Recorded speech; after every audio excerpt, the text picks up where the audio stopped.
Okay, tita girl. Yes, ang first Start. question natin dyan ay, ano yung 3 things na grateful ka this year?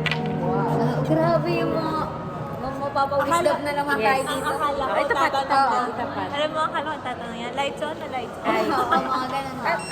Tonight yun. Uy! Yung first ko, nabuhay ako. Here. Yes. Bakit mo yan sa'yo? Hindi. Ibig kong sabihin, Wala, hindi nakuha mo niyo yung kasi sagot alam- ko. Hindi mo kasi alam kung kailan ka. Wait lang, mag-pray muna tayo sa food. Lord, thank you for this food, Lord. Bless the food that we're about to eat. May you give us nourishment, Lord, and may you always protect us from this danger. And then you make all every alam us.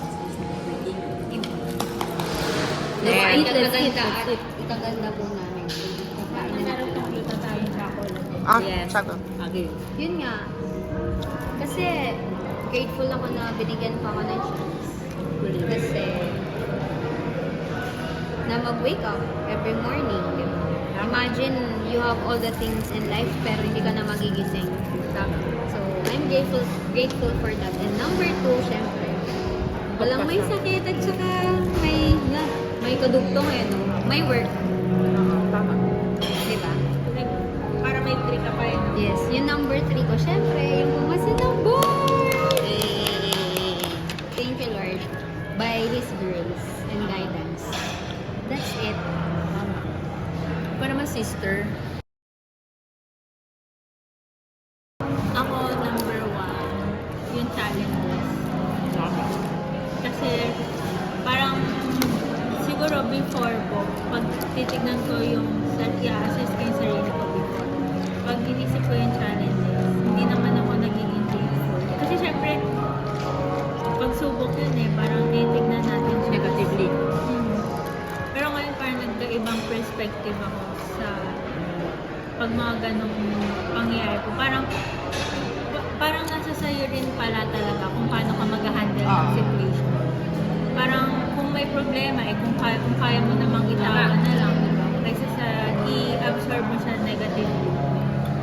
Tsaka feeling ko na talagang naging learning curve siya sa akin. Kasi parang mas nakita ko ba yung greater purpose para sa yun ang number 1, challenges. Number 2, syempre po yung blur in the net. Kasi parang feeling ko po na ang dami, kasi totoo naman nung umpisa, wala namang naniniwala. Pero pag sinabi ko siya, nung una, kung halimbawa isipin niyo po kaklase ko kayo, tapos sinabi ko sa inyo na gusto kong ganito, wala naman pong maniniwala. Walang makakaisip din na kaya kong gawin. Pero parang pinag ko po ganyan, tapos nanalo pa ako ng awards. Kaya parang saya-saya ako. Ngayon, although marami pa rin stress, syempre, kasi business na actual na. Masaya pa rin kasi nakikita mo na continuous na blessing sa'yo, na mas lumalawak yung network mo, yung marami kita. So, yan po, isang pag-ibig. And lastly, DA Amor. Ayaw mo yun. Parang, Ano section? May AI. yung girly na Ay! girly na Yes. That's girly. Parang mas nakita ko lang din po kasi na mas na-appreciate ako ng mga tao na paligid sa akin. Parang dati kasi give lang ako ng give, pero nami-misinterpret nila ako parati na lagi na sinasabi masyado ako kasing perfectionist, ganyan. Madali kasi sa'yo. Parang pag nagkakaroon po kasi ako ng achievements before, hindi naman nila siya tinitake as achievements. Kasi sabi nila, madali lang yan kay Tin wala lang yan sa kanya. Parang hindi na ako nasanay na, parang nasanay na lang ako na pag meron akong win dati. Wala lang kasi sabi nila kaya ko lang naman. Pero mas na-appreciate ko po yun kasi na-appreciate ko. First question, iiyak ka. Yes. So, marami pa akong bakit ng question. Ikaw? Ikaw. Siguro yung first kong pinaka-grateful ako, yung health ko. Kasi noong 2023, talagang grabe yung health ko talagang bumagsak. Sobrang lumala yung health ko, pumayat ako ng sobra. Ngayong year, ito yung year na fully naka-recover ako. Nakakakain na ako ng kahit ano. Tapos hindi na rin sumasakit yung siya. Thank you, Lord. Second, siguro this year, mas naging mas naging malapit ako kay Christ. Tapos naging parang mas na-deepen yung relationship ko with Him. Nag-join ako ng church dito sa Pampanga. Tapos nag-aral ako ng Bible class. So, mas marami akong natutunan about Christ. Tapos mas siguro meron kami mas okay na relationship ngayong year compared to before. So, tapos, yung last ko siguro, grateful ako kasi meron ako mga friends. So, nung previous kasi kinakabahan ako paano ako makakalipat dito sa Pampanga, wala akong kakilala and all. Pero madami akong naging friends. And also, may mga other friends ako na nawala. Pero grateful ako na, hindi ko naman binaburn yung bridges. Pero grateful ako na mas nakita ko or mas nakilala ko yung mga totoong kaibigan. Hindi mo pala kailangan ng maraming kaibigan. Hindi mo kailangan na, hindi siya padamihan eh. So, it's not the quality. The quantity is the quality. So, iba talaga yung may close friend group na kahit ano ka eh, kahit marami kang flaws, i-accept ka nila, hindi ka nila i-judge. Tapos hindi mo kailangan ma-pressure na ganito ako. Hindi mo kailangan mag-pretend kung sino ka. So, giging open. So, grateful ako sa group na to. Wow, grateful. So, yun. Masaya. So, thankful ako sa bawat isa sa inyo. Na nakilala ko kayo, mas nakilala ko kayo this year. Di ba unexpected na? Di ba hindi naman talaga ako dapat judge sa YFC. Kasi wala lang si Miss Jen. So, ginawa lang akong sub. Things na na-realize mo this year, end ng year, na ano yung kaya mo palang i-improve sa sarili mo? 3 things? 3 things na, ito pala yung kaya ko pang i-improve. Ito yung mga nakita kong parang pagkakamali ko, pagkukulang ko sa sarili ko this year. Ano yung mga 3 things na babaguhin mo? Or ano yung kaya mo i-improve next year? Kasi syempre mas nakalala mo yung sarili mo. Actually, ngayon ko lang yung naisa. Ano yung biglang, ano i-improve mo sa sarili? Parang hindi ako makakain sa... No pressure. No pressure. Siguro discipline.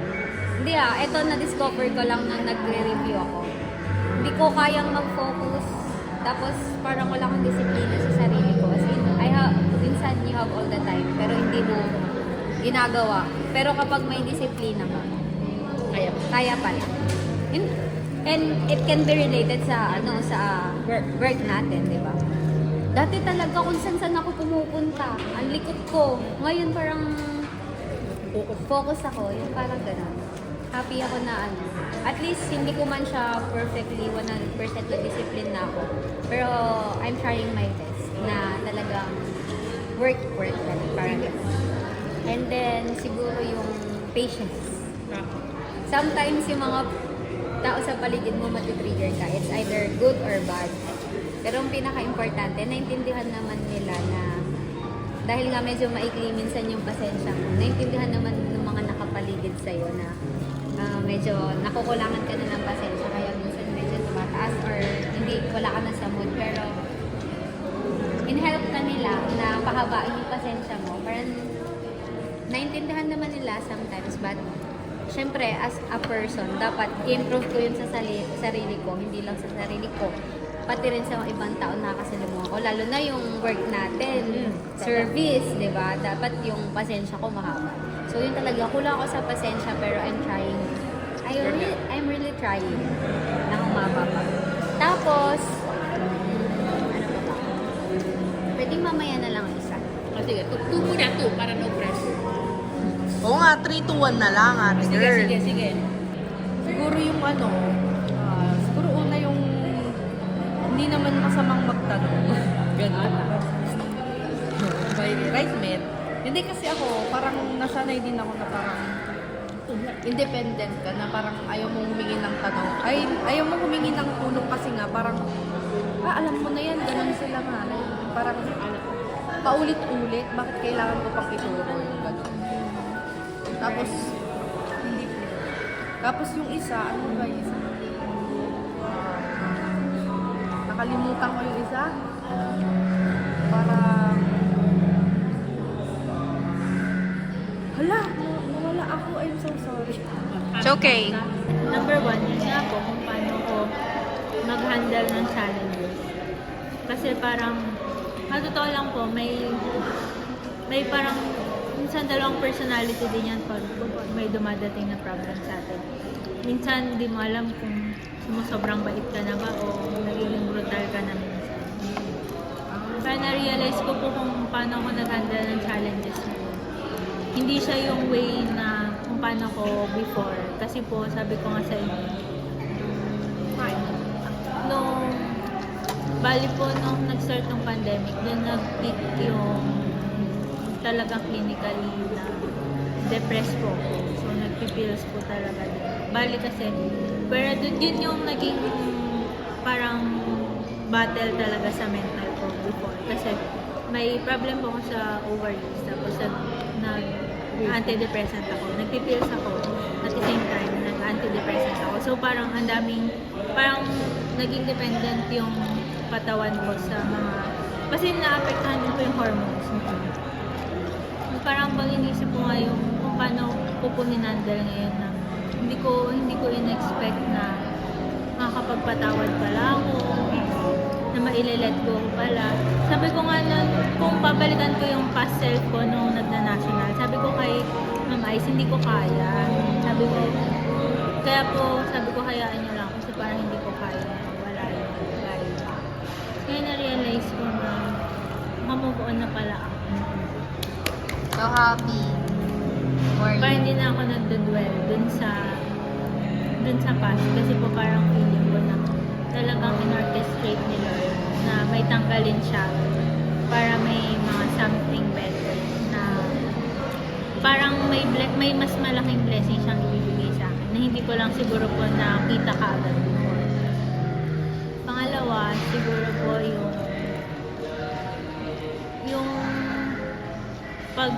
sa passion ko nga. Parang mas nakita ko po na dati kasi parang hindi ko rin po ina-expect na kaya ko palang magbuhos talaga. Yung kapag passionate ka pala talaga sa isang bagay, parang ilalabas mo pala talaga siya. Parang hindi mo na lang mapapansin na mag-a-adjust ka along the way. So, parang na-realize ko po na dati kasi pag pagod na ako, parang nararatel na ako. Yung may sakit ako before talaga na nagsi-self-harm talaga ako. Pero ang reason ko sa kanya, hindi naman parang suicidal na gano'n. Ang reason niya, para ma-divert mo lang yung pain, yung physical mo na nararamdaman. Para ma-divert mo siya. I mean, yung emotional mo na hindi mo na kaya, kaya i-divert mo. Parang na-realize ko lang po na grabe lang din yung mga lessons na natutunan ko this year. Na nakapagpabago ng mindset ko, ng way of living ko, kung paano ko tignan yung mga bagay. Kasi, alam niyo po, kung sabi nga ng mga kaibigan ko, mabait pa daw ako kasi parang di daw ako nag-speak up about it, parang kinikip ko lang siya. Tapos, pag na-realize ko lang na, ano bang mangyayari kung gagawin ko, parang doon ko din na-realize na kaya ko pala talaga kung mag-forgive all the way.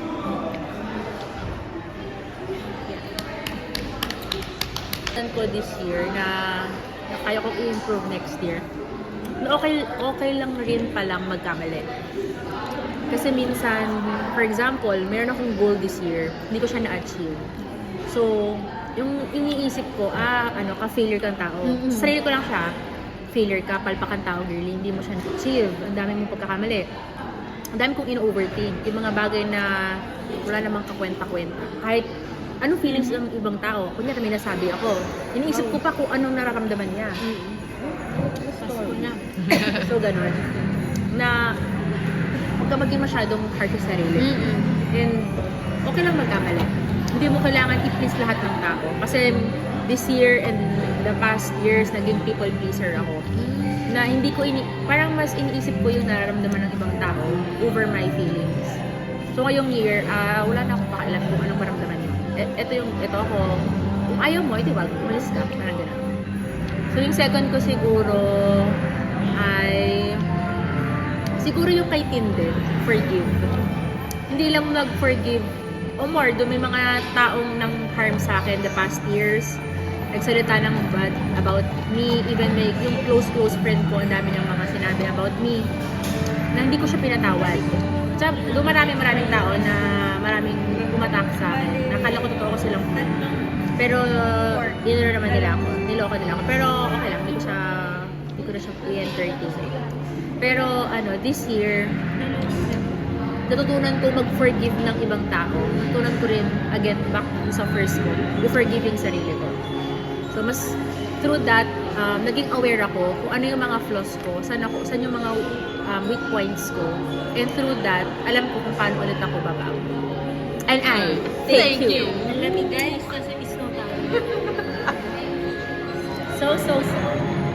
Last question. Iyan ako ko. So, yung last question ko ay, ano yung one thing na gusto mong sabihin sa sarili mo na, sorry? Ano yung one thing na gusto mong i-say sorry sa sarili mo?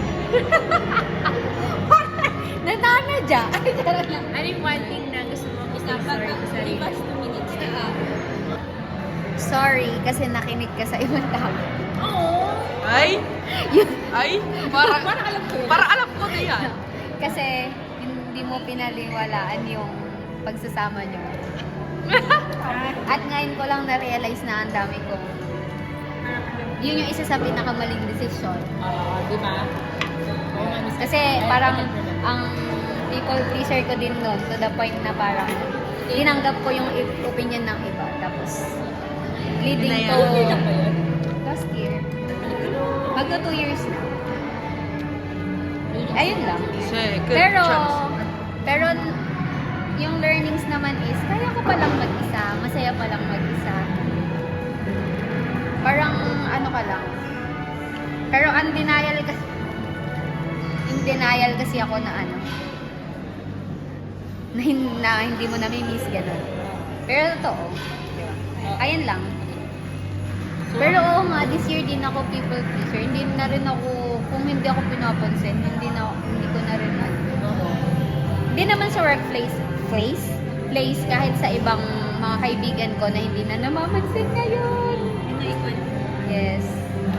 I'm so happy. Happy ako na kaya ko palang mag-isa. Yun naman yung realization ko. Kasi parang half of my life kasama ko, tapos biglang nawala. Pero yun naman, mali ko naman talaga. Ayun lang. Sorry, self. Sorry, self.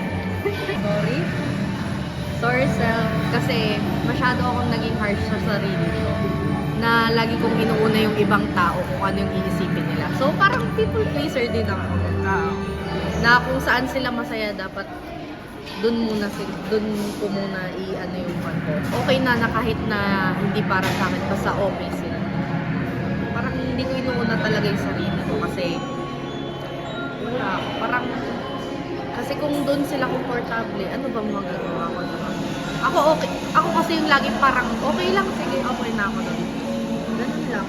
So kasi ganun. Pero I'm learning to love myself. Konting-konti pa. Konting confidence pa. Insert, Justin Bieber. And if you You look that much, oh baby, you should go and love. Parang mali yun. parang maling lyrics. Ibang lyrics na naman yan, sister. Maling context po. Pero yun nga. Sobrang laking sorry sa sarili ko. Simula bata ako hanggang ngayon. Yun lang. Hindi ko alam kasi kung bakit ko siya pakinggan, pero gusto ko mag-sorry sa sarili ko sa lahat ng sacrifices na hindi worth it. Parang gusto kong sumbrino.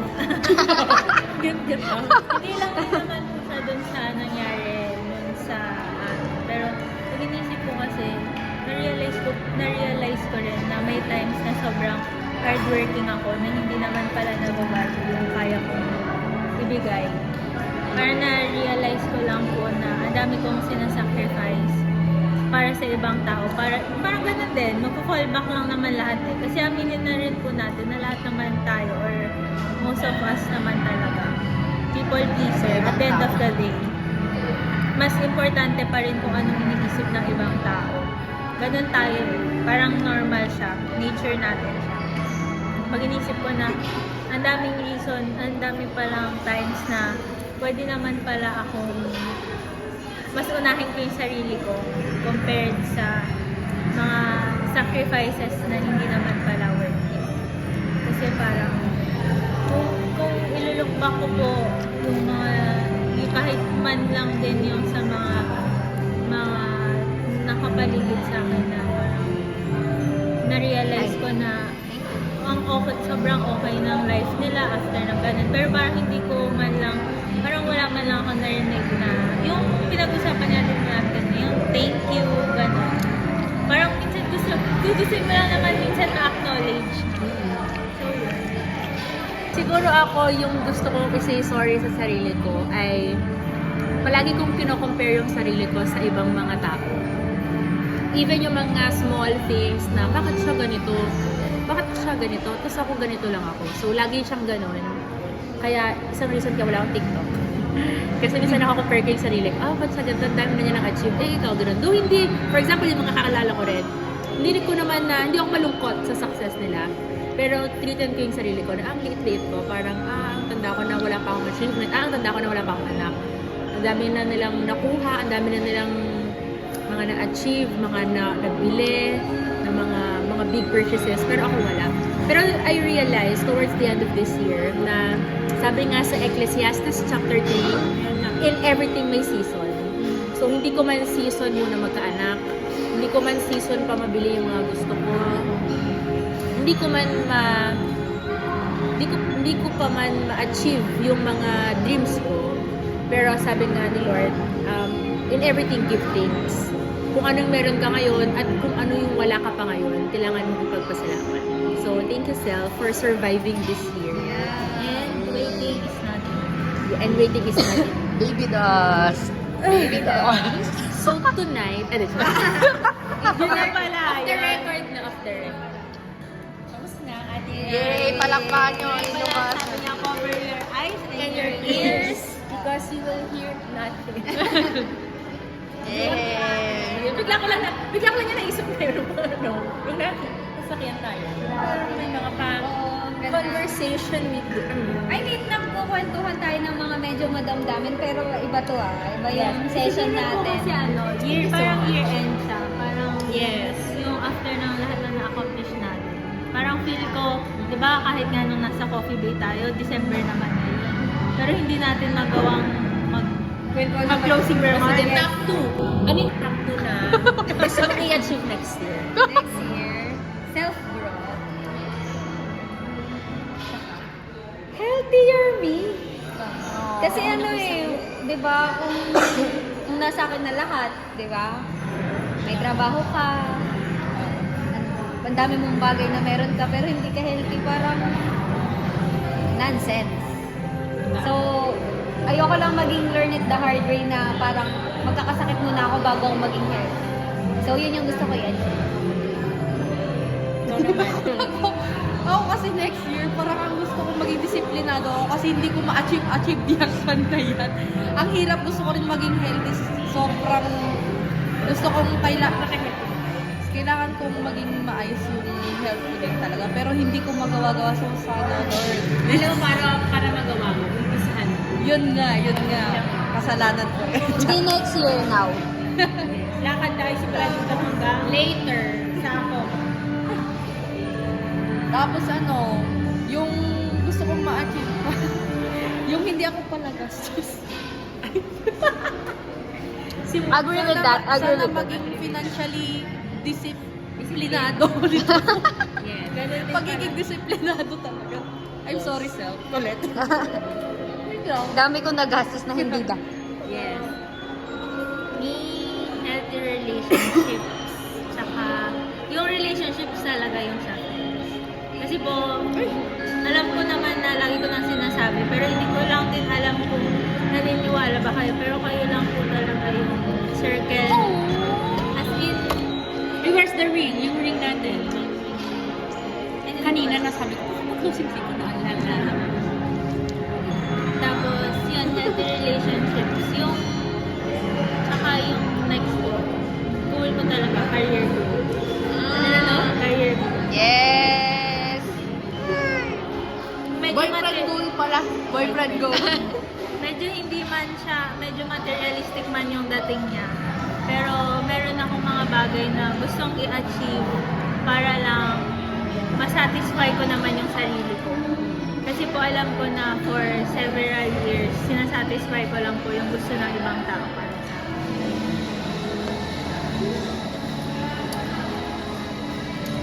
So, nagpapasok na lahat yun, no?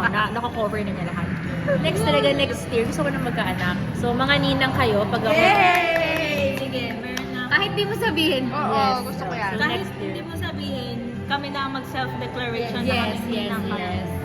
So, hopefully and praying na next year will be the year that this baby child will be born in Jesus' name. You deserve it. Yes, kasi I think I'm ready. Yes. Ako na magsasabi next year. Sige. So next year ang ating year ender, may kasama na nga dito. Yes. Ganun pa, Hopefully- ganun pa. Ay, ganun pa pala. So, hopefully, sana maging okay lahat. I pray na maging okay lahat. Especially yung health. Actually, health lang talaga yung nagpatagal. Kaya ako nagka-baby. Kasi nga, may something ako sa chan. Pero ngayon, I think, parang I'm ready and the Yes, Lord is grace. ready. Thank you, Lord. Everything is possible. Yes. with Sabi God. yun sa Luke chapter 1. Alam niyo po ba nung nakaraan, hindi ko talaga kaya. Alam ko sa sarili ko, parang aminado lang sa sarili ko na hindi talaga possible yung volume of water. Pero lagi po pag, totoo yung sinabi ko sa'yo, na 2 linggo talaga akong hindi nakakatulog. Ang tulog ko lang, kahit po nung may 2 araw akong part-timer, 15 minutes power nap, tapos pagising ko dire-diretso na yun. Tapos, sumakit na yung tagiliran ko kasi nakaka-5 kape ako isang araw. Ganun lang para masatisfy ko yung workout. Tapos kalagitnaan, ayaw ko na, gusto ko na tumigil. Pero lagi ko lang kung prayer, Lord, make the impossible possible. Paulit-ulit lang siya sa utak ko na ganun ko lang siya pinag-pray. Tapos ngayon sabi ko, wala, tapos na pala. Actually, yung next question ko, ano yung ano yung isang bagay na miraculously or na-feel mo na may miracle na nangyari sa buhay mo this year? Ano yung pinaka? Isa Siyempre lang. ako na dyan. Oh, dapat na. Yes, alam niya na kung ano yon. Ewan ko, nag-review naman ako. Feeling ko naman, nagawa ko naman yung part ko. Pero without him, promise this year, naging malapit talaga ako kay Lord. Promise. Yung parang, yung hindi lang during the exam, feel ko yung grace niya. Yung parang feeling ko hinahag niya ako tuwing gabi kasi hindi ako okay eh. Nanghihingi ako ng guidance niya, ng strength. Tapos binibigyan niya na iyak. Thank you Lord kasi parang ang tagal for so long, hindi naman ako masyadong ganito talaga yung very emotional ako pag pinag-uusapan. Pero grabe yung ano ko ngayon sa kanya. Parang feel ko yung grace niya. Lagi niya akong pinoprotect ganun. Kaya Amen. Ikaw naman. Tayo mag-church. Parang gano'n kapag kay Lord. Yung sobra, kapag kunwari may hindi ako kayang gawin, kunwari, parang bago lang ako sa ganito, sobrang pinagpipray-pray ko talaga na sana magawa ko na agad, na magawa ko yung ganito. Tapos parang after the days, ganun lang, parang feeling mo kayang-kaya mo. Kasi feeling mo, tuwing nagpe-pray ka, bigla talaga siyang nagiging okay. Yung parang nag-i-smooth siya. So kaya ganun ako palagi. Tomorrow is another day to live and to survive. Starstruck. Hindi, pero sobrang grateful talaga ako na talagang sobrang nagpe-pray ako palagi na hindi man ako pala simba na ano, talagang nagpe-pray ako na sa mga bagay na ginagawa ko everyday na pare, awarding, ganyan, sana maging okay, sana matapos. So, ayan, tapos na tayo, nagsasaya tayo. Thank you, Lord. Sobra. Ako po, yun siguro, yung being capable of doing things that are out of my control. Kasi, sa totoo lang po, kung i-measure ko talaga siya, hindi ko rin alam kung paano po ako kung paano ko na-accomplish yung mga bagay na na-accomplish ko this year. Una na po dun, syempre, yung after ng birthday ko. Sabi ko nga sa inyo po nun, hindi lang ako nagsasalita. Pero, nung time nung pitching, wala na talaga akong will. Pero, nag-rank 1 pa ako, yung gano'n. Tapos isa pa po, yung, sabi ko nga po sa inyo, ang isa talaga sa mga passion ko is yung parang pag-help, pag-volunteer. Alam ko sa sarili ko na yun talaga ang passion ko. Pero kung sabi ko parang, hindi na po ako yung gumagalaw kapag yung parang work, yung overloaded na po. Parang inisip ko na, paano ko nagawa yun, no? Parang naghulma ako ng halos 2,000 sabon itong nakaraan. Tapos, natapos ko yung mga PPT na isang araw ko lang po ginagawa, di ba? Parang inisip ko, saan ko nakukuha yung strength, yung idea, saan ko din, parang dati po pag gumagawa ko ng sabon, yung 1 hour ko, 8 pieces lang. Ngayon parang nung nag-volume, maabot na ako ng 100 ng ilang oras na. Parang Saka yung quality ng output ng ganda talaga. O di ba parang yung padulot, tapat na eh. Parang di na bukang ano. Wala na, marami mo order. Bayad na to. Tsaka Kaya- alam yung love niyo yung ginagawa niyo. Kaya ganun. yun ang isang miracle din sa akin. Actually, ito nga din kung mga nakaraan. Mas natuwa pa ako lalo nung nakapunta ako sa mga farmers. Kasi parang nagkaroon po ako ng other hope. Parang sabi ko na, minsan gusto ko nang tumigil. Hala, naiyak na ako. Minsan gusto ko nang tumigil. Pero parang tuwing gusto ko nang tumigil, parang mas binibigyan ako ni Lord ng mga tao na kailangan pa. May reason. Parang kailangan pa, meron pang naka-hold sa akin. Kasi sila po talaga yung mga farmers. Wala na talaga din silang hope. Parang ang ginagawa na, ang farming sa kanila ay way of living na lang. Nagpo-farm na lang sila for daily consumption, pero not for bayad. Kaya parang nasusustain pa rin nila yung daily lives nila. At nagtira pa sila. Tapos yung, wala po, nung nakausap ko lang sila, yung nakita ko lang yung situation. Parang miracle sa akin na makakita pa ng reason to hold and to fight. Well said, very well. Ako siguro yung miracle sa akin ay yung same nung sinabi niyo rin before, yung everyday pa tayong nabubuhay.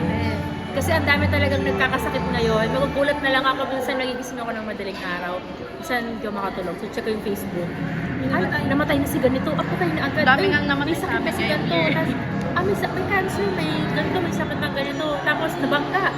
Tapos ang daming na bankrupt. Ang daming nalugi ng business. Ang daming mga negative na nangyayari this year. So nakaka-overwhelm. And kung titingnan mo siya isa-isa, talagang manghihina ka. Parang wala ka ng pag-asang mabuhay. Kasi nga, grabe na yung sa Pilipinas pa lang. Even sa sarili mong bahay, sa family mo, sa mga relatives mo, palaging may mga negatives na nangyayari. Though hindi naman on a daily basis, pero mas madami compared the past few years. So ngayon, siguro nag-thank you ako kay Lord na yung miracle everyday talaga na nabubuhay pa tayo. And I pray na for the next years, mabuhay pa tayo ng mas matagal and healthier and mas strong ang faith natin kay Christ. Amen. Amen. Huwag alam mo, nagdididi mo lang ako kung sinasabi na Lord, Lord, gano'n tayo. Grabe naman sila. Dati nga, gano'n na. Ay, ikaw! Ay, Pero ako ngayon nga, di ba? Pag gusto nyo sumama kayo sa akin sa every Sunday, CCF San Fernando, dyan lang yun sa may Pampangas Let's Guest. make 9. Yes, We will make 9. 9 to 11. Pero gusto ko isama kayo sa sa Pasig. Ha? Sa Pasig. Ang promise. Promise.